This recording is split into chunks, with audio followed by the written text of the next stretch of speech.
every sequence question on the CLT, every single one is secretly asking the same thing. What's the rule or the pattern that gets you from one term to the next? Find the rule, find the pattern, and the rest of the question is easy. Sequence questions aren't about memorizing vocabulary or even memorizing formulas. They're about detective work, interrogating the gap between the neighboring terms until you understand what the pattern is that leads from one term to the next. Arithmetic sequences are the easy questions, and that just means you are adding the same number to go from one term to the next. So on this question, we have 2, 9, 16, 23. What is the next term? Well, we're just adding to go from one term to the next, and we're just adding 7. So the next term is 23 plus 7, that's 30. Geometric sequences have the same number multiplied by the previous term to find the next term. That's called the common ratio, and all it means is that we multiply each sequential term by the same number. So 80, 40, 20, 10, the common ratio is 1/2. That just means that we're multiplying each term by 1/2 to find the next term. So the next number in this geometric sequence is 5. Now let's do some advanced CLT sequence questions where they have a hidden pattern that is a little bit more difficult to understand than a simple arithmetic or geometric sequence where you just add the same number or multiply by the same number to find the next term. These questions are a lot trickier. What is the 6th term in the following sequence? 1/2, 2/5, 3/8, 4/11.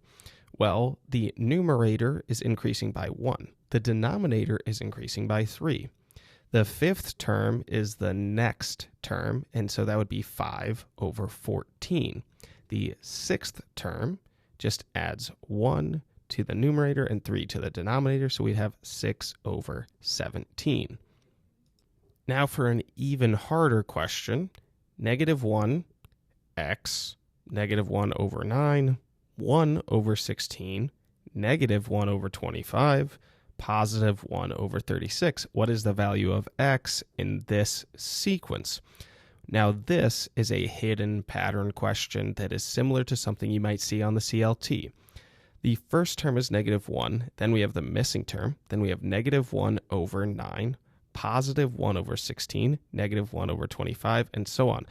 We want to find the hidden pattern, and so we need to start making observations. The first thing I notice is that it goes from -1 to +1 in the numerator for each successive term. So it's flipping back and forth between -1 and +1.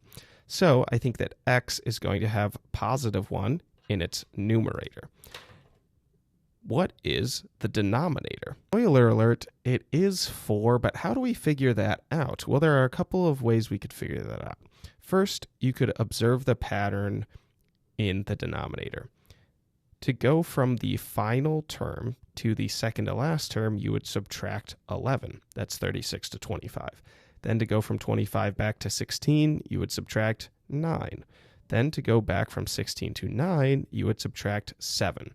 So you could determine that you would subtract 5 from the denominator to find the denominator of x, and that would correctly give you 4.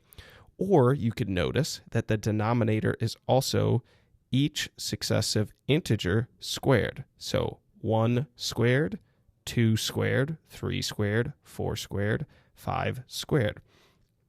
Either way, you would figure out that the denominator is 4, and the answer to this question is +1/4.